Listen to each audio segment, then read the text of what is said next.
Hi, this is John Harcher. Welcome to episode 25 of Left Turn at Albuquerque. Today we'll be going over disc 1 of the brand new series, Looney Tunes Collector's Vault Volume 1. This was supposed to have 25 brand new to digital home video cartoons. Well, we got 24. I knew I should have made a left turn at Albuquerque. I knew I should have taken that left turn at Albuquerque. I knew I should have taken that left turn at Albuquerque. I should have turned left at Albuquerque. Thanks for tuning in. Bad pun. If you like what you're seeing, please hit the subscribe button below. After skirting on the edge of cancellation last year, the Collector's Choice series was successful enough to continue the line, just in a different form. As I mentioned several times, Warner's needed to find a way to get a lot of the previously released DVD shorts out on Blu-ray. Now they've come up with Collector's Vault, the first volume released on June 17th, 2025. In short, these two disc sets will have a dual focus. The first disc will continue the Collector's Choice methodology, featuring never before released on digital home video in restored form cartoons. That last part is important. The second will scour the Goldens and Superstar sets, plus a few other places, to put things that had previously appeared in their restored version on DVD out on Blu-ray. So today we'll deal with Disc 1, aka Collector's Choice Volume 5. First is Bars and Stripes Forever. This was released on April 9, 1939, directed by Ben Hardaway and Cal Dalton, and written by Jack Miller. Prison goes to the dogs. Dog prisoners attempt various schemes to break out of prison. When they make a run for it, dog cops pursue them. The prisoners try to escape from Alcatraz, where stone walls do not a prison make, but they sure do help. The warden here is yet another Hugh Herbert impersonation. He was almost as popular as Jerry Colonna in cartoons back then. Wonderful morning, great morning, fine day, wonderful morning. This was also one of animator Rod Scribner's first animation credits. He would soon become one of the most influential animators at Warner Brothers. The restored version here first appeared on the Ride app. I probably saw this one on TBS, but not much. This gets kind of dark at times, so probably kept some stations from programming it more. Next is Beauty and the Beast, that came out on April 14, 1934, directed by Friz Freleng and written by, well, we don't know. They weren't able to find out who wrote it back then. Now, don't look for anyone asking to be their guest in this one. A young girl sneaks out of her nursery for a late-night snack, which may trigger the strange dream that follows. The Sandman appears from a nursery mural and sends her to Toyland in her dreams, where she meets fairy tale characters who warn her about a beast. She encounters the toy soldier, and together they read from a book called Beauty and the Beast, only for a monster to appear. Whew, that's an odd one. Poor Humpty here got edited out from time to time. Now, this was one of Warner Brothers' first color cartoons, specifically in Cinecolor. Remember, Disney had the Technicolor exclusivity back then. Despite sharing its title with the fairy tale, it has very little in common with the original story beside featuring a beastly character. Now, this was Friz's first Merry Melody, and being the company's resident music lover, he likely appreciated it a lot. Now, I didn't even see this until it showed up on Max. Or is it back to HBO Max now like it was? Can't even keep track. A Day at the Zoo was released on March 11, 1939, directed by Tex Avery and written by Melvin Miller. Sight gags and pop culture references galore as narrator Gilman Rankin. You thought it'd be Robert C. Bruce, but not. He gives a tour of the Kalamazoo, featuring animals with nonsensical names and anthropomorphic behavior. This cartoon includes a recurring gag where the early version of Elmer Fudd teases a lion, and pays for it in the end. Oddly enough, this joke ended up being reused in Hairdo with the actual Elmer as the victim. Gee, I wonder if he made it. Now, as mentioned, this cartoon features the early prototype Elmer, voice done by Danny Webb, so it's another one down for this iteration of the character.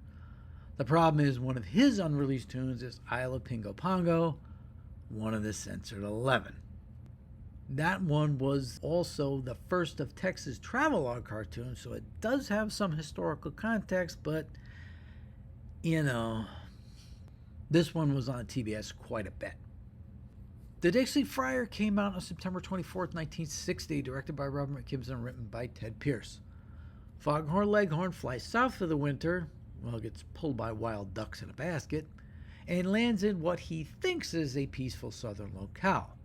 However, he encounters two hungry chicken hawks who attempt to cook him for dinner, leading to a battle of wits where everyone loses. The title here is a reference to the Dixie Flyer, the train that traveled from Chicago to Florida for about 70 years.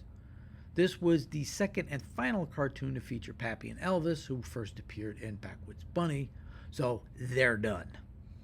This was a network cartoon and also makes its home video debut in this collection. I've mentioned this before several times as being one that needed to get out, so I'm glad it's finally here.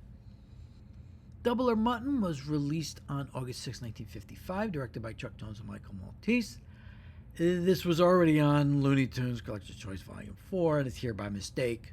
George has stated that the next volume will have an extra cartoon to make up for this error. How much you want to bet Sir Ralph and Sam? Each Dawn I Crow came out on July 23rd, 1949, somebody's birthday. Directed by Friz Freleng and written by Ted Pierce.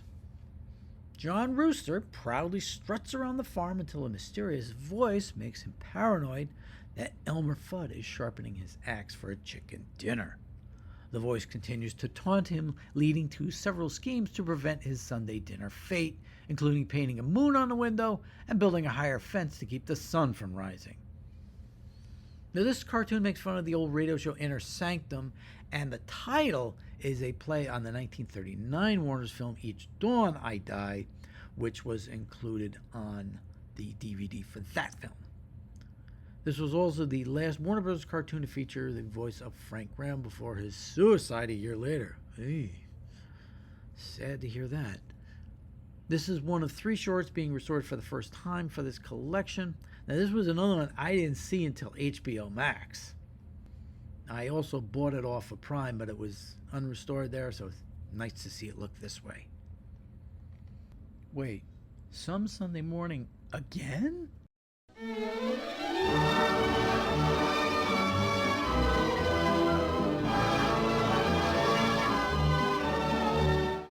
Easy Peckins was released on February 4th, 1953, directed by Robert McKimson and written by Ted Pierce.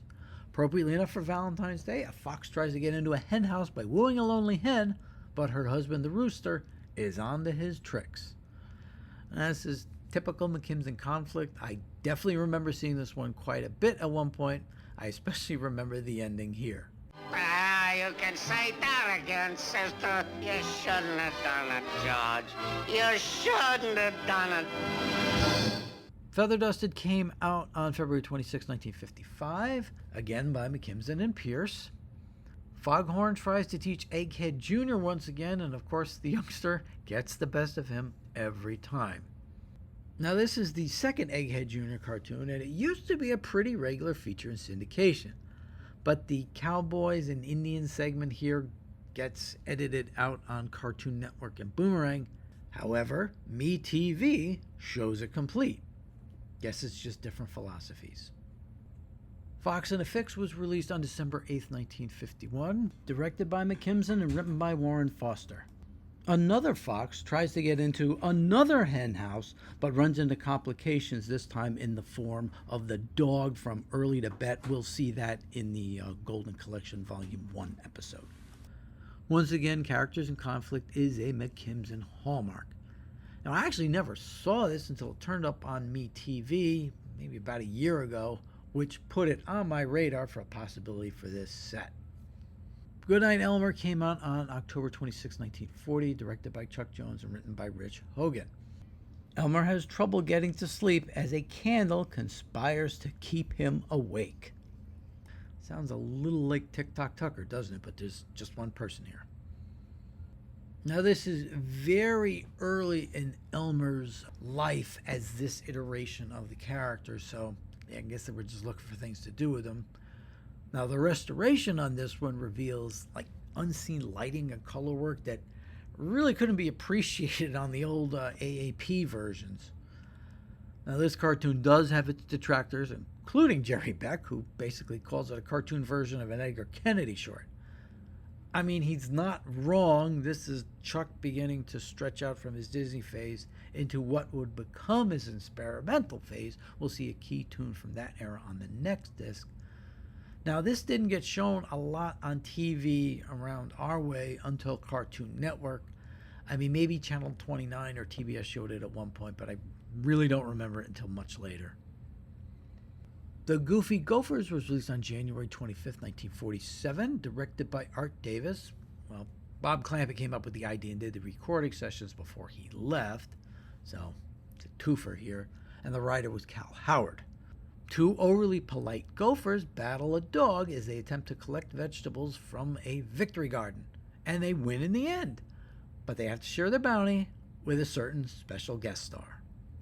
Now, this is the debut cartoon for the characters Mac and Tosh, only they weren't called Mac and Tosh until the Bugs Bunny show about 13 years later. So, speaking of, he does make the cameo at the end with Mel's voice at the wrong speed. Well, now I wouldn't say that. He does the voice of one of the Gophers and Stan Freberg does the other. Though sometimes Mel does both. Very strange. Now, this has been on TV since I was a kid, so what the heck took so long in getting this one out? I'd Love to Take Order From You came out on May 16th, 1936, directed by Tex Avery and written by an uncredited Cal Howard. A scarecrow tries to teach his son about how to, well, scare crows. But when he tries to do it on his own, it doesn't end up so well. I mean, they really had to stretch the idea to get the title song worked into this plot. Now, this is an early Tex Avery, starting to show his developing directorial style before he really began to push the boundaries over the next year or so. This was on TBS every now and then and was on Tune In with me sometime in the past year, so that's always, oh yeah, I remember this one. A Kitty's Kitty was released on New Year's Eve, December 31st, 1955, directed by Friz Freleng and written by Warren Foster. You remember those guys. Sylvester gets unwillingly adopted by the little wrecking ball Suzanne, who breaks everything she owns, and the feline may be next. Now, this is another cartoon making its home video debut with this collection. It was during the era when Friz was doing some experimenting with very angular-looking characters, and Suzanne definitely falls into that camp. By the way, she's voiced by Crusader Rabbit and Smurfette herself, Lucille Bliss. I got an idea, Putty. And you know how Friz likes to reuse things. One of these gags ended up in a Pink Panther cartoon later on. This was on from time to time in syndication, might have been network too, but it's been in the Boomerang rotation for years. Let It Be Me came out on April 11, 1936, directed by Friz Freleng, and again written by, a city slicker singer woos a young chick much to the dismay of her country boyfriend. Sounds kind of similar to a hick, a slick, and a chick, doesn't it? This one has the added complication of a slick chick, but everything works out on the end. Just no more singing. Now, this restored print first turned up on the Blu-ray for the Boris Karloff horror film from this year, 1936, The Walking Dead. No, not that one, so don't look for Daryl, Maggie, or Negan. Really? This was also on TBS quite a bit, but I haven't seen it much since then. Fox and Hounds was released on December 7th, 1940, year before, directed by Tex Avery and written by Rich Hogan. A dim-witted hound named Willoughby, voiced by the director, searches for a fox, but is repeatedly tricked by the very animal he's looking for. He constantly tricks Willoughby into thinking the fox is on the other side of a fence, causing the dog to repeatedly fall. This cartoon introduces Willoughby, who was inspired by Lon Chaney Jr.'s portrayal of Lenny in the 1939 film adaptation of Of Mice and Men. Now, the original title card credits, which are recreated here, have the artists with draft numbers rather than names, as the U.S. was getting ready and men were registering for the draft. Exactly 1 year later, we'd be in it. Unfortunately, that title card was part of Tex Avery's personal collection and couldn't be restored for this. This is another one of the 3 shorts that's been restored for the first time on this collection. Now, this one wasn't on Channel 5, but was practically always on Channel 29. Quackadile Tears came out on March 31st, 1962, directed by Art Davis and written by John Dunn and Carl Kohler. Daffy steals an egg from an alligator's nest, Thinking it's his, leading to a lot of back and forth between the duck and the alligator over whose egg is whose. This cartoon features the last time Art Davis would direct a Warner Brothers cartoon. Jones, Freeling, and McKimson were doing a lot of work on the Bugs Bunny show, so that's why you had a lot of 1 or 2-time directors in this era. As usual for a lot of the later ones, this was generally a network short. Ready, Willing, and Able was released on July 30th, 1960, directed by Chuck Jones and written by Michael Maltese. So as usual, let's do plot by plot for the Ralph and Sam's. Sam and Ralph drive to work in distinctly different cars and punch in. Ralph tries to steal a sheep, but Sam stops him with a rake. Ralph uses a seesaw to toss dynamite at Sam, but it only rolls to him. He tries rolling a barrel of gunpowder at the dog, but it lodges under a rock, explodes, and lands on him. He uses bed springs to hop over Sam, who pulls out a magnet and pulls the strings back. Ralph deploys a parachute but lands next to Sam, who punches him over a cliff. He tries using a trapeze to catch sheep, but ends up with Sam. He puts him on his cliff, then runs into him again on the other cliff, climbs up the rope to find Sam holding onto it, and back down the bottom as well. He swan dives off, but sees Sam everywhere on the way down, including inside a whale and all over the beach. The wolf loses it and gets taken away in an ambulance while Sam heads home on his own. Now, this was the honest-to-God new Ralph and Sam cartoon on the disc and a network one when it was on. The ending sequence is a lot like the Cecil Turtle and Droopy gags with the umpteen versions of him, but this one doesn't have a payoff like either one of those. Robin Hood Makes Good came out on February 11th, 1939, directed by Chuck Jones and written by Dave Monahan. 3 young squirrels play at being Robin Hood as merry men until they encounter a real threat in the form of a hungry fox. Now, it's apparent this disc is concentrating on the foxes. This one came out a year after the Errol Flynn film, so likely played off of its success. The unrestored version has been on DVD a couple times, but not on the Adventures of Robin Hood releases. Once it was on Dark Victory, which came out in 1939, and the other time with Robin and the Seven Hoods with Frank Sinatra. This one I remember a bit from TBS. The Squawk and Hawk was released on August 8, 1942, directed by Chuck Jones and written by Michael Maltese. Henry Hawk is tired of eating worms for dinner and wants a real chicken, so he sets out going to get one and doesn't have much success. Now, not only is this the debut of Henry Hawk, voiced by Kent Rogers in this cartoon, this was actually the first time Jones and Maltese worked together, and they'd basically stick together for most of the next 2 decades until the writer's departure to Hanna-Barbera. Interestingly, in the Looney Tunes show episode with Henry, Father Figures, the vocal portrayal is modeled after this cartoon instead of all the other ones. Allison, sister, are you coming along quiet? Now, not only did I not see this when I was younger, or older for that matter, I didn't even know this existed until it showed up as part of HBO Max's collection. So, glad to see it actually on a home video release. Terrier Stricken came out on June 14th, 1952. Hey, it's June 14th today. Done by Jones and Maltese again. Claude Cat tries to get rid of the frisky puppy that has moved into his house, but the clever dog outsmarts him every time. Or just is Claude that dumb? This was the second of 3 cartoons pairing the frazzled cat with the rambunctious little pup, and this was mainly a network short. Next, we have a couple of Tweety and Sylvesters. The first one is Tweet and Lovely. This was released on July 18, 1959 by Freeling and Foster. Sylvester tries to catch Tweety in his birdhouse by using the contraptions in an inventor's laboratory. This is kind of a version of the Bugs Bunny Wile E. Coyote cartoons where the feral canine uses all kinds of his own inventions, not Acme products, to catch the rabbit and usually fails. This is also another one where the feline is thankful he has 9 lives. The other one is Tweety Circus, which came out on June 4th, 1955, Freeling and Foster. Sylvester chases Tweety around a circus, encountering various circus performers and all kind of animals during their pursuit. This is similar to Tweet Zoo in that it gives the duo a chance to interact with a number of the other animals, the lion and the elephant being the more persistent adversaries. Both of these were mainly on the network. Tuesday Crowd was released on December 2nd, 1950 by Jones and Maltese. Claude Cat must deal with the arrival of a new puppy in his previously peaceful home, leading to competition for the affection of their owner. Now, this was the first of the trio pairing these two. The third, No Barking, was on Golden Collection Volume 3, so at some point we'll need it on a future disc too, so we have all three on Blu-ray.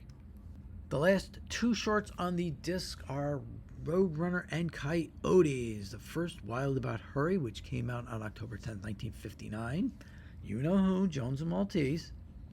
Here's the rundown. Coyote tries using a rock over the opening credits. Uses a rocket but slams into a low cliff, which almost works out, if not for another cliff. Tries using a rubber banded slingshot. Tries using a flat rock that sticks and won't move until he jumps on it and ends up in front of a train. Coyote tries using a rocket sled on rails, which ends up slamming into the ground. Tries using iron pellets, a magnet, and a hand grenade, but the skate breaks in half. Tries using a metal tube and a bowling ball, but who knew bowling balls could bounce? Tries using a hollow metal ball to catch the Roadrunner, but ends up underwater, falling over a dam, and ending up on railroad tracks, getting hit by a train, and ends up right back where he started for the whole Mobius strip to begin again. Now, for being this late in this series, there's quite a number of unique gags in here, though the railroad tracks are always a good standby. Now, I'm not sure if this was a network or a syndicated one. It could have been either. The last one on the disc is Zip and Snort, released on January 21st, 1961. This one was written and directed by Jones.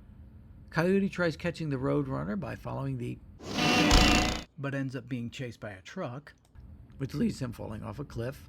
When he climbs back up, the cliff breaks and falls down again. Coyote tries acting like an arrow but can't get past the bow. Coyote tries using a toy plane and grenade, but the engine flies off on its own. Tries using a rock and lever, but the rock goes the wrong way. Tries using the iron pellets and magnet again, this time with a fishing rod, which grabs onto the electrical wires. Tries using a rock and cannon, but ends up being shot backward. Tries using another cannon, which ends up plummeting towards the ground. Somehow he ends up underneath it. It goes up, flies back up, lands on its cart. The cliff breaks and falls back down on him. He tries using grease on his feet, which doesn't go as planned, and he ends up, guess where? On the railroad tracks. Now, this was previously the only unrestored Roadrunner cartoon on the Stars of Space Jam set, so another one down for that collection. This one I'm pretty sure was on the networks and has been on Boomerang for over a year or so. This is a very eclectic mix of cartoons for this disc. Some of them are long awaited, like Goofy Gophers and Squawk and Hawk. We get too closer to getting all the Chuck Jones Coyote Roadrunner shorts out. Same with Elmer and Foghorn Leghorn, another 2 down for each of them. The Tweety and Daffy picks are kind of random. There's a bunch left for each of them, and it's almost like they threw darts to pick which ones would get out. The Claude Cat Frisky Puppy ones were a nice surprise. There's still a bunch of others I was expecting before some of the older ones we got here, but maybe they're trying to spread out the more anticipated ones. Next, let's do a few So What's Left segments, since we got closer to completion for a number of the characters on this set.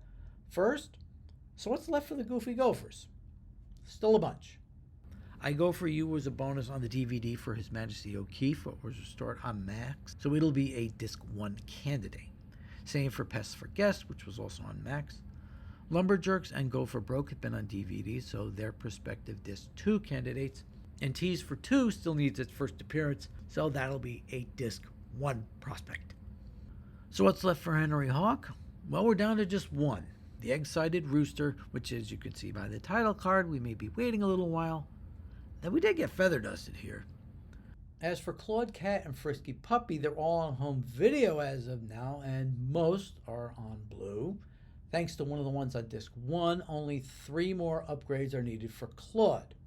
as mentioned, No Barking with Frisky Puppy, Cat Feud with Mark Anthony and Pussyfoot, and Louver Come Back to Me with Pepe Le Pew. Now I'll wait for next volume to do a Ralph and Sam recap since they did the double dip here, so I'll give them a chance to fix it.